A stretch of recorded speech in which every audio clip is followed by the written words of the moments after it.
Hi. Hey, Russ here. Welcome back to my shop. Finally, I'm done.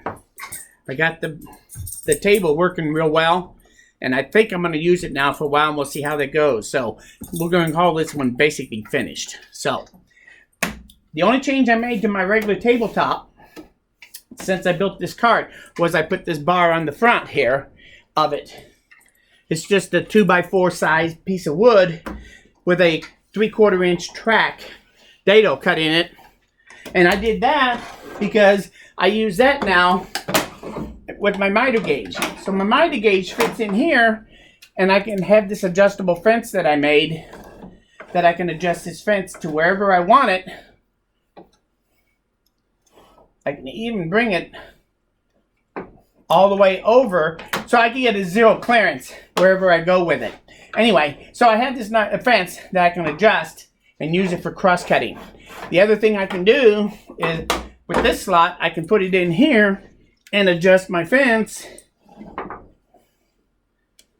And now I can do ripping with it. And I just put a clamp on there to clamp it down to hold it in place when I'm ready to use it. So it's a simple, easy fence system.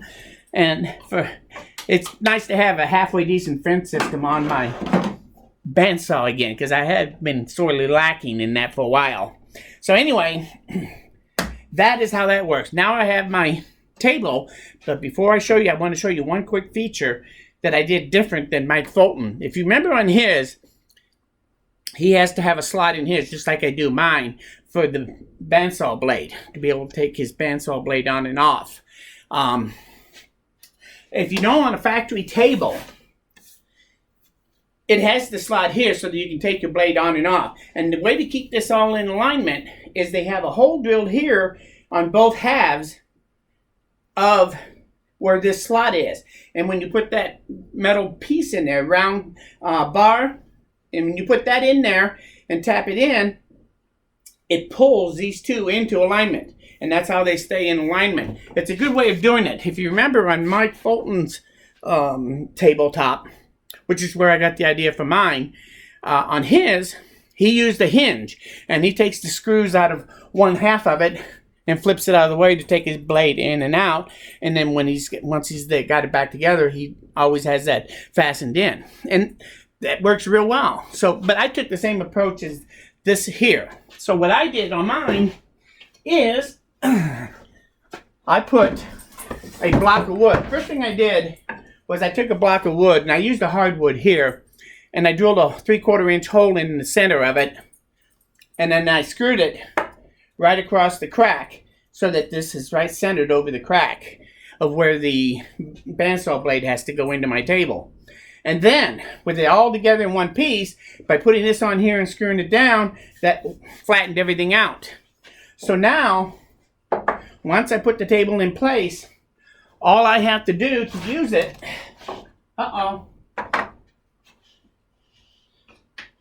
is take any wood dowel. I have them all over the place. And I get that in there. Once I get it started and I push it in, that brings my table alignment exact. So that's how I keep my table alignment, is with a simple dowel. And I take it out whenever I need to take the table in and out. Otherwise, this is always in place. So with it out, let's put the table on. Let me show you how it works and how easy it is to use it. So I started in the bandsaw slot, drop it onto that miter, push it forward. Now we'll drop this one into that miter slot, and we're in place. Put my dowel in there so I'm nice and flat. Then I have my baffle that I put in, which covers the slot inside my evacuation box here.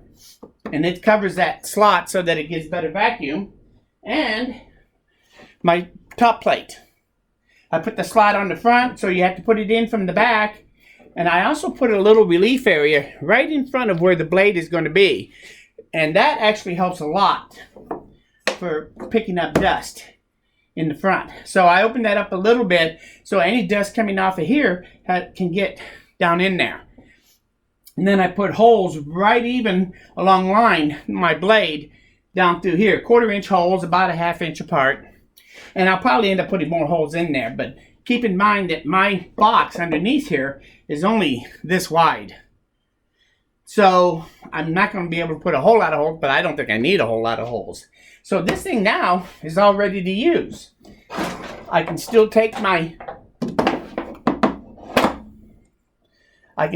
fence system and I can use it this way, or I can put it in this way and clamp it down, and I have a fence system here. So this fence system works on either table, which is, I think, is very nice. So, and that's about it. So let's start this thing up. Let's plug it into the shop vac. And to use it, I just turn it on, the shop vac.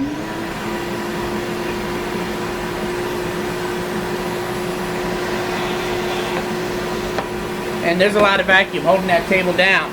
And now I'm ready to actually cut something. So let's do a quick cut.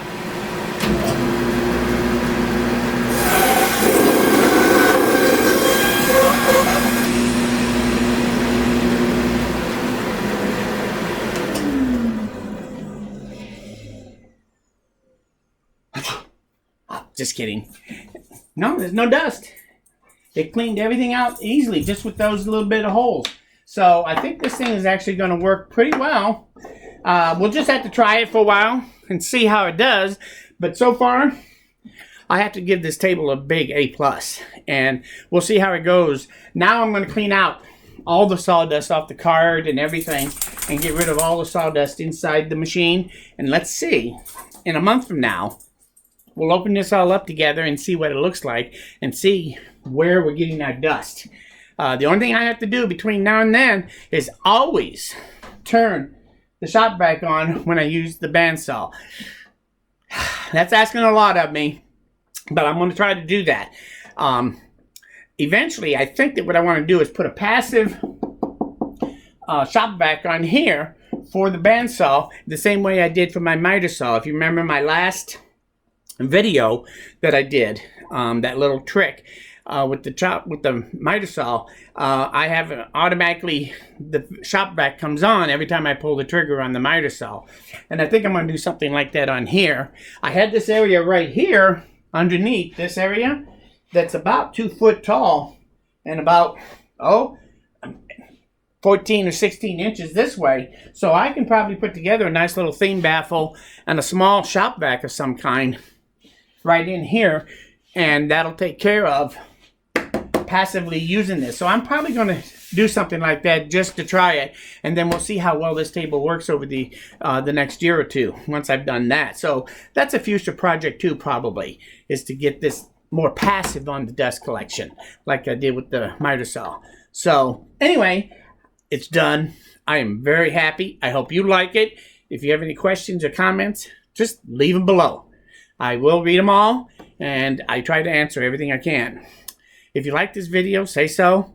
If you learned something here, like the video. I need the help. So anyway, thanks a lot. Most importantly, though, please come back again, because we're nowhere near done. We got so much more we're going to do. Thank you, and hopefully we'll see you again very soon.